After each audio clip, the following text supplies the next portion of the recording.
사도신경으로 신앙 고백 드림으로 새벽 예배 시작합니다.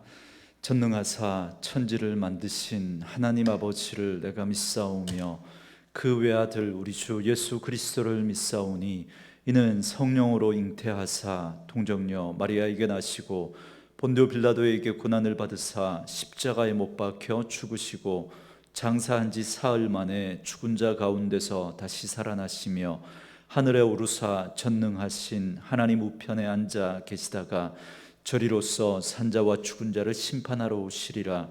성령을 믿사오며 거룩한 공회와 성도가 서로 교통하는 것과 죄를 사하여 주시는 것과 몸이 다시 사는 것과 영원히 사는 것을 믿사옵나이다.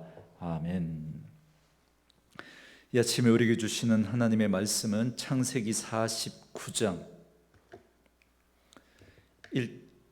창세기 49장 13절에서 28절 말씀까지입니다. 창세기 49장 13절에서 28절 말씀까지 말씀 찾으셨으면 한 목소리로 같이 읽습니다. 스불론은 해변에 거주하리니 그곳은 배 매는 해변이라 그의 경계가 시돈까지리로다. 이사갈은 양의 우리 사이에 꿇어앉은 건장한 나귀로다. 그는 쉴 곳을 보고 좋게 여기며 토지를 보고 아름답게 여기고 어깨를 내려 짐을 메고 앞지 아래에서 섬기리로다. 다는 이스라엘의 한 지파같이 그의 백성을 심판하리로다. 다는 길섭의 뱀이요 새길의 독사로다. 말굽을 물어서 그 탄 자를 뒤로 떨어지게 하리로다. 여호와여, 나는 주의 구원을 기다리나이다. 갓은 군대의 추격을 받으나 도리어 그 뒤를 추격하리로다. 아셀에게서 나는 먹을 것은 기름진 것이라 그가 왕의 수라상을 차리리로다. 납달리는 노인 암사슴이라 아름다운 소리를 바라는도다. 요셉은 무성한 가지 곧 샘 곁에 무성한 가지라 그 가지가 담을 넘었도다. 요셉의 활은 도리어 굳세며 그의 팔은 힘이 있으니 이는 야곱의 전능자 이스라엘의 반석인 목자의 손을 힘입음이라. 네 아버지의 하나님께로 말미암나니 그가 너를 도우실 것이요 전능자로 말미암나니 그가 네게 복을 주실 것이라. 위로 하늘의 복과 아래로 깊은 샘의 복과 젖먹이는 복과 태의 복이로다. 네 아버지의 축복이 네 선조의 축복보다 나아서 영원한 산이 한없음 같이 이 축복이 요셉의 머리로 돌아오며 그 형제 중 뛰어난 자의 정수리로 돌아오리로다. 베냐민은 물어뜯는 일이라 아침에는 빼앗은 것을 먹고 저녁에는 움킨 것을 나누리로다.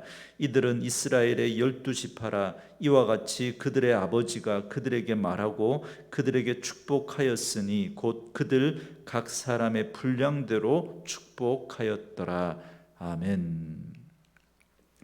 오늘은 함께 읽으신 창세기 49장 13절에서 28절 말씀을 중심으로 아들들의 미래 두 번째 말씀을 함께 나누겠습니다. 어제 말씀에 이어서 12아들에 대한 야곱의 예언이 계속해서 이어지고 있습니다.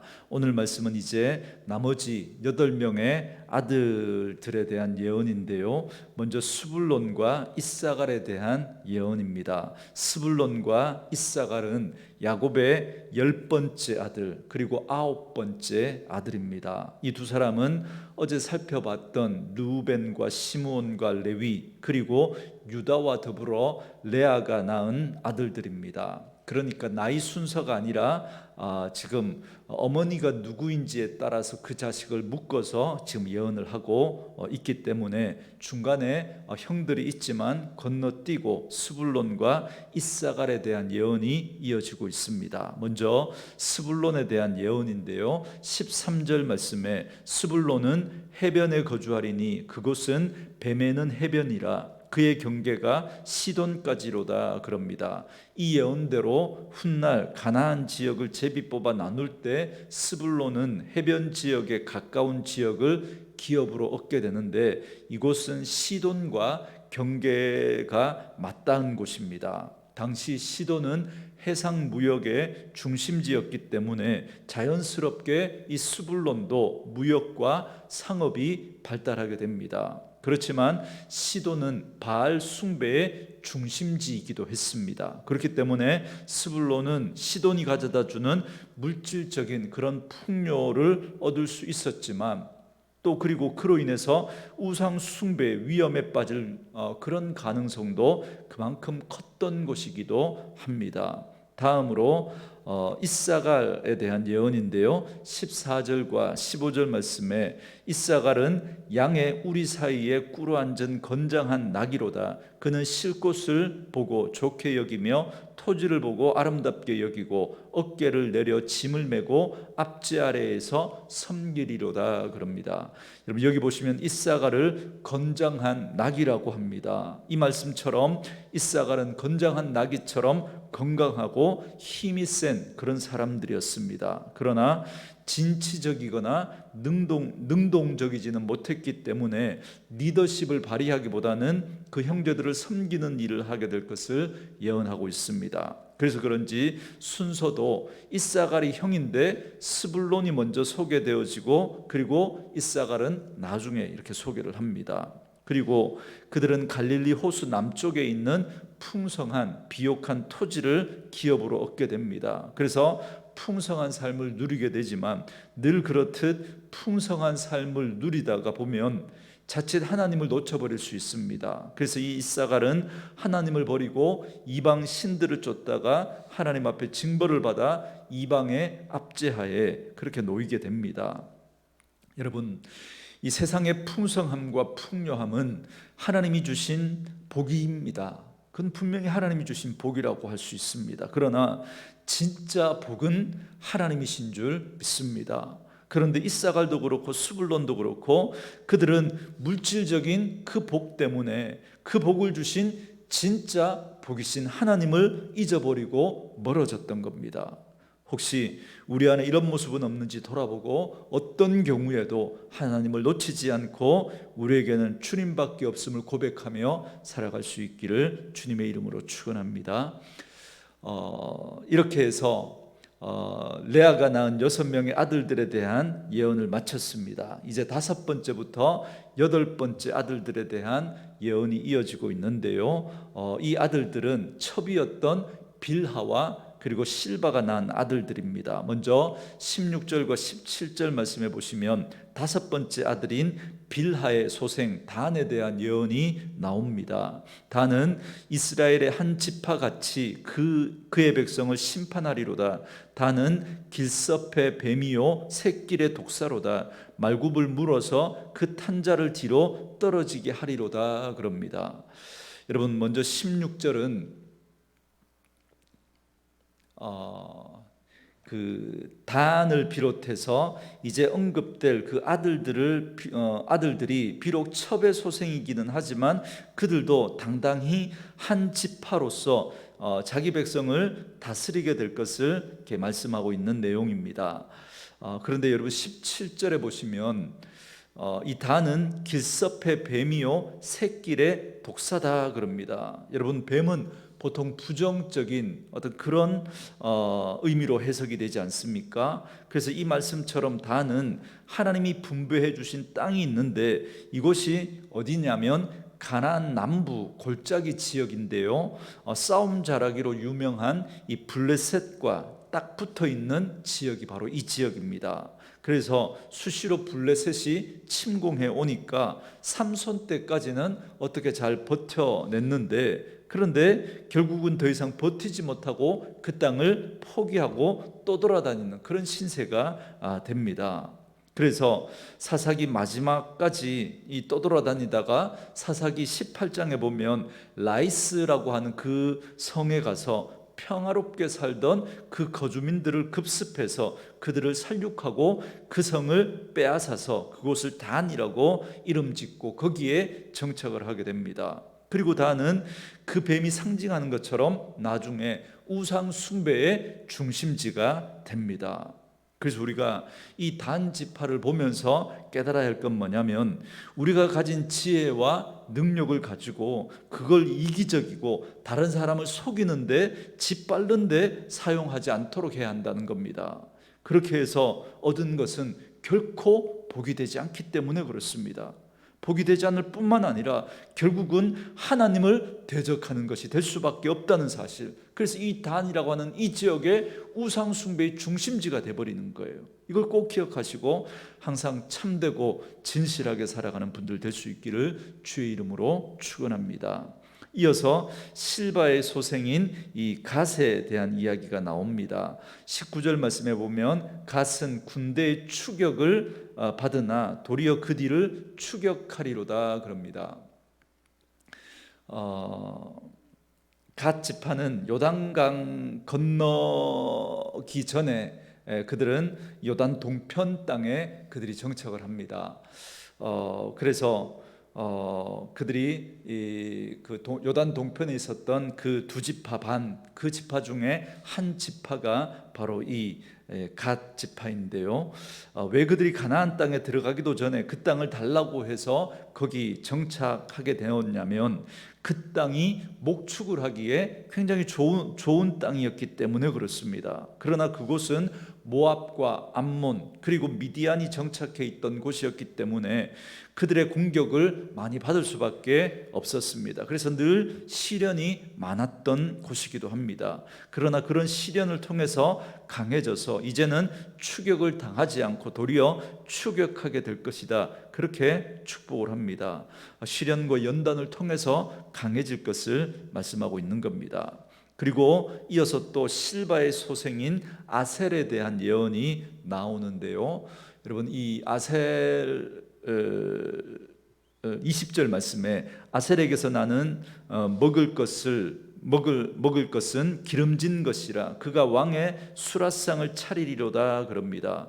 아셀이 차지한 땅은 가나안 땅 가운데서 가장 기름진 땅이었습니다. 그래서 이스라엘의 최대 곡창지였던 이스라엘 평야가 바로 이 아셀 지파가 얻은 그 땅입니다. 여러분들이 잘 아시는 나봇의 포도원이 바로 이 이스라엘 평야에 있었던 포도원입니다. 그래서 그 땅에서 난 식물로 왕의 수라상을 차렸다 그럽니다. 그러니까 하나님이 주신 그 물질적인 풍요로 하나님을 섬기는 어떤 그러한 바른 모습으로 그렇게 표현되어지고 있습니다. 그리고 이제 다시 빌하의 소생인 이제 납달리에 대한 예언이 또 나오는데요. 21절 말씀에 납달리는 노인 암사슴이라 아름다운 소리를 바라는도다 그럽니다. 여러분, 여기 보시면 노인 암사슴이라는 말은 자유롭고 평화로운 모습을 지금 말하고 있는 겁니다. 그런데 실제로 이 납달리가 차지했던 이 지역은 그렇게 평화로운 지역이 아니었습니다. 여러분, 이스라엘의 지도를 보시면 이 맨 위쪽에 갈릴리 호수를 끼고 그 위쪽 북쪽 지역이 바로 이 납달리가 차지했던 지역입니다. 잘 아시는 것처럼 늘 이스라엘은 북쪽에 있는 그 나라들로부터 침략을 받지 않습니까? 그러니까 늘 북방 민족들에 대한 침략이 끊이지 않았던 곳이고, 그리고 가장 많은 피해를 볼 수밖에 없었던 지역이 바로 이 납달리 지파가 차지하고 있었던 이 지역이었던 거죠. 그렇지만 이 납달리에 대한 이 야곱의 예언은 언제 성취가 됐느냐면 예수님 때에 가서 비로소 성취가 됩니다. 여러분, 마태복음 4장 16절 말씀에 보시면 죄송합니다. 이게 자막이 안 맞아서요. 납달리 지파에 대한 이 야곱의 예언이 언제 성취가 됐느냐면 예수님 때에 가서 비로소 성취가 됩니다. 마태복음 4장 15절과 16절 말씀에 보시면 스불론 땅과 납달리 땅과 요단 저편 해변길과 이방의 갈릴리여 흑암에 앉은 백성이 큰 빛을 보았고 사망의 땅과 그늘에 앉은 자들에게 빛이 비치었도다 라고 그렇게 예수님이 말씀하십니다. 그러니까 예수님 사역의 중심지였던 갈릴리 지역이 바로 이 지역을 말하는 겁니다. 그래서 예수님의 제자들 중에 대다수가 바로 이 납달리 땅에서 나왔습니다. 그러니까 이곳은 예수님의 그 사역을 통해서 죄의 억압과 그러한 것으로부터 자유가 선포되고 복음의 복된 소식이 가장 먼저 선포되었던 곳이 바로 이곳입니다. 야곱이 했던 이 예언이 예수님을 통해서 비로소 성취가 된 겁니다. 자, 이제 라헬의 두 아들 요셉과 베냐민에 대한 예언의 말씀이 나오는데요.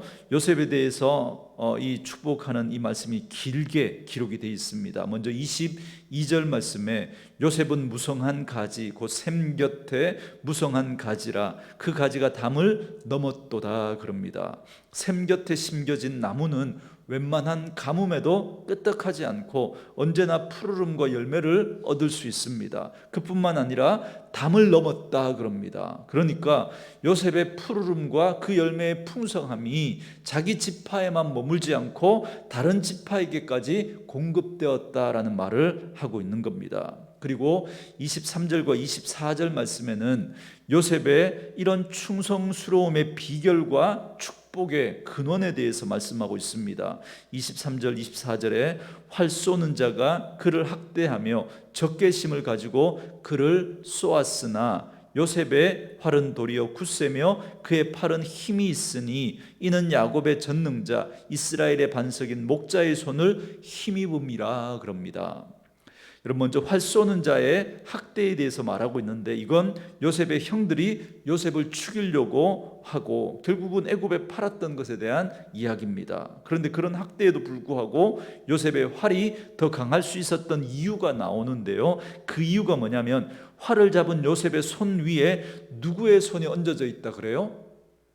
야곱의 전능자 이스라엘의 반석인 목자의 손이 요셉의 손을 잡고 있기 때문이다 그렇게 말합니다. 이것이 바로 요셉이 그 모든 압제하에서도 강성할 수 있었던 비결이었던 겁니다. 사랑하는 성도 여러분, 오늘 우리도 전능자이시고 우리의 반석이시고 목자가 되신 예수님이 우리와 함께 하시고 그 예수님의 손이 우리를 붙들고 있는 줄 믿습니다. 그렇기 때문에 우리는 어떤 상황에서도 낙심하지 않을 수 있습니다. 여러분, 요셉처럼 주님의 손에 붙잡힌 바 되어 샘 곁에 무성한 가지처럼 그 가지가 담을 넘어 다른 사람을 축복할 수 있는 그러한 삶으로 하나님은 우리를 인도해 주실 것이기 때문인 줄 믿습니다. 오늘도 이 믿음을 꼭 붙들 수 있기를 바랍니다. 이제 마지막으로 베냐민 지파에 대한 예언인데요. 27절 말씀에 보시면 베냐민은 물어뜯는 일이라 아침에는 빼앗은 것을 먹고 저녁에는 움킨 것을 나누리라 그럽니다. 베냐민은 아침에 싸우고 저녁에는 전리품을 나누는 전쟁의 승리자의 모습으로 그렇게 축복을 하고 있습니다. 그래서 베냐민 지파는 숫자는 좀 작았지만 그러나 그 지파에서 용사들이 많이 나왔습니다. 여러분 잘 아시는 것처럼 이스라엘의 초대 왕 사울도 바로 이 베냐민 지파 사람이었습니다. 그렇지만 이러한 모습은 자칫 교만함과 또 투쟁심으로 나타날 수 있습니다. 여러분, 실제로 사사기 19장에 보면 일명 레위인의 첩사건으로 인해서 우리에게 잘 알려진 그런 비극적인 스토리가 나오는데요. 여러분, 이 사건 때문에 베냐민 지파가 나머지 이 11지파를 상대로 전쟁을 벌이는 사건이 나오지 않습니까? 그래서 결국 베냐민 지파는 600명의 남자들을 제외하고는 모조리 그 지파가 몰살을 당하는 엄청난 비극적인 일이 벌어지게 됩니다. 여러분, 자, 이렇게 해서 드디어 모든 축복이 이렇게 마쳤습니다. 그래서 마지막 28절 말씀처럼 이 야곱은 각 사람의 분량대로 축복을 했습니다. 저는 이 말씀을 묵상하면서 그들 각 사람의 분량대로 축복하였더라라고 하는 이 말씀이 제게 와닿았습니다. 사랑하는 성도 여러분, 하나님은 우리 각자에게 나름대로 주신 사명이 있고 그리고 우리가 그 사명을 잘 감당할 수 있을 만큼의 분량도 허락해 주시는 분이십니다. 여러분, 오늘 이 8명의 아들들 이들의 축복의 말씀을 들으면서 여러분은 누구처럼 되었으면 좋겠습니까? 아마 거의 대부분 분들이 이 요셉의 이 축복의 말씀처럼 되었으면 좋겠다라고 여러분 그러한 마음을 먹을 겁니다. 그러나 여러분 어제도 말씀을 드렸지만 야곱이 지금 아들들에게 축복하며 예언하는 이 말씀은 야곱의 그 아들들이 살아온 지난날의 삶과 그리고 그들의 믿음을 근거로 한 축복의 말씀입니다. 그렇기 때문에 이 요셉의 축복이 너무 좋고 또 우리 마음에 쏙 들지만, 그래서 우리가 이 복을 달라고 기도하지만 정작 요셉이 어떤 삶을 살았는지는 우리가 놓쳐버리는 겁니다. 그래서 그러한 삶은 우리에게 없고 그저 축복만 바라는 너무나 이율배반적인 모습이 우리에게 있다는 겁니다. 여러분 요셉의 이야기를 할 때마다 전 이 말이 생각이 납니다. 예전에 섬기던 교회 권사님인데 이 권사님에게 2명의 딸이 있는데 이 홍기가 찬 거예요. 그래서 이 딸을 위해서 기도하면서 이 신랑감을 찾으면서 늘 입버릇처럼 하는 이야기가 뭐냐면, 어디 연단 끝난 요셉 같은 사람 없냐고. 연단 끝난 요셉 같은 사람. 연단은 싫고 요셉이 받은 축복은 좋은 거죠. 사랑하는 성도 여러분, 믿음의 분량만큼 채우시고 그렇게 우리를 사용하시는 하나님을 여러분 절대적으로 신뢰하십시오. 우리가 자꾸 넘어지고 우리가 하나님의 백성의 태도를 잃어버리는 이유가 바로 여러분 비교 때문입니다. 비교. 거기에서 시기가 나오고 질투가 나오고 미움과 원망과 불평이 나오게 됩니다. 오늘도 하나님께서 우리를 부르신 그 자리에서 그 하나님의 주권을 인정하고 그 하나님을 신뢰하며 믿음의 길을 걸어가면 우리를 사랑하시는 그 하나님께서 우리의 걸음을 인도하시고 우리의 분량대로 축복하시고 형통한 미래를 책임져 주실 줄 믿습니다. 그래서 오늘도 이 믿음을 가지고 하나님께서 우리에게 주신 그 믿음의 길을 성실하게 감당해낼 수 있는 저와 여러분 될 수 있기를 주의 이름으로 축원합니다. 우리 주신 말씀을 생각하면서 찬송가 429장 부릅니다. 찬송가 429장입니다.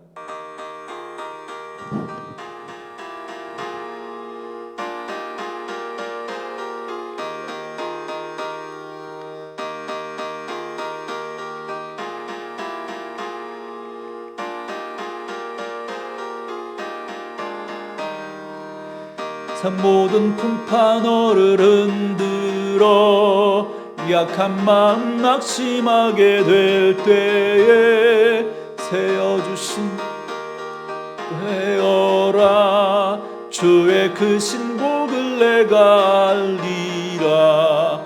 받은 복을 세어보아라. 크신 복을 내가 알리라. 세어보아라. 주의 크신 복을 내가 알리라. 세상 근심 걱정 너를 누르고 십자가를 등에 지고 나갈 때 주가 내게 주신 복을 세어라. 두려움 없이 항상 찬송하리라. 받은 복을 세어보아라. 크신 복을 내가 알리라.